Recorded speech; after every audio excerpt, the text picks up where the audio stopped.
Վայոց ձորի Կարմրաշենի երկու աշակերտ ունեցող դպրոցը կառավարությունը կփակի։ Երեխաները կհաճախեն նույն մարզի 7 կիլոմետր հեռու գտնվող Հերհերի միջնակարգ դպրոց։ Ըստ կառավարության հիմնավորման Կարմրաշենի դպրոցին հատկացվել էր 190 տեղ, սակայն այժմ դպրոցում սովորում է 2 աշակերտ, իսկ ահա աշխատակիցների թիվը 18 է։ Ասում են դպրոցում սովորողների թվի նվազման միտումն արձանագրվել է տարիների ընթացքում։ 2017-18 ուսումնական տարում օրինակ դպրոցն ունեցել է 22 աշակերտ, որը տարեցտարի նվազել է։ Ծրագրերը վաղուց ներկայացվել էր 2-3 տարի արդեն որոշումը կար, մենք համաձայն չենք, եթե գյուղի քանդվի, եթե դպրոց չէ, բայց եթե որոշումը կա, մենք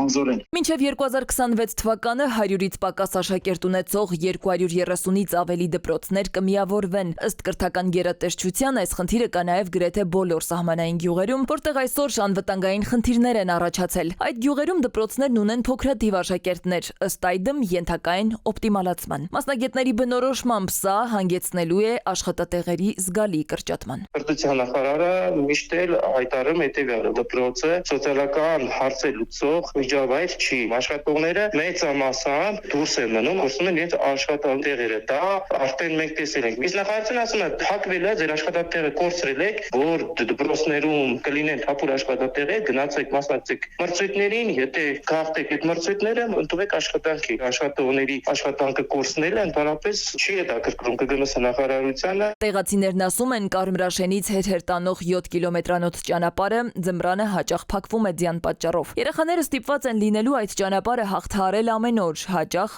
ոտքով։ Նախարարությունը խնդրի լուծման հետևյալ տարբերակն է առաջարկում՝ նոր հաստիքներ բացել միավորվող դպրոցներում։ Մնում է սպասել ու տեսնել, որոշումը թղթից իրականություն կտեղափոխվի։ Դպրոցներում համապատասխան հաստիքներ կավել ասվել։ Այն դպրոցները, որոնք միավորվում են, կտրամադրի վարորդ, ուղեկցող, որ երեխաների տեղափոխություն իրականացնեն, 7 կիլոմետր կնի 10 կիլոմետր հեռավորություն ուղեկցողի հիմնական գործառույթը, որ նստի երեխաների հետ ու վարորդի հետ միասին ապահով հասցնի տուն։ Ոլորտի մասնագետները սակայն ընդգծում են կրթության որակի բարելավման անվան տակ հարվածի տակ են առնում սահմանամերձ բնակավայրերի, հատկապես փոքր գյուղական դպրոցներին, որոնք նախ եւ առաջ ազգային անվտանգության կարևորություն ունեն, քանի որ դպրոցը յուղի կենսական զարկերակն է։ Մինչդեռ այս որոշումը տանում է գյուղերը դատարկելու ճանապարհով։ Սվետլանա Ավդիշյան, ժամը լրատվական։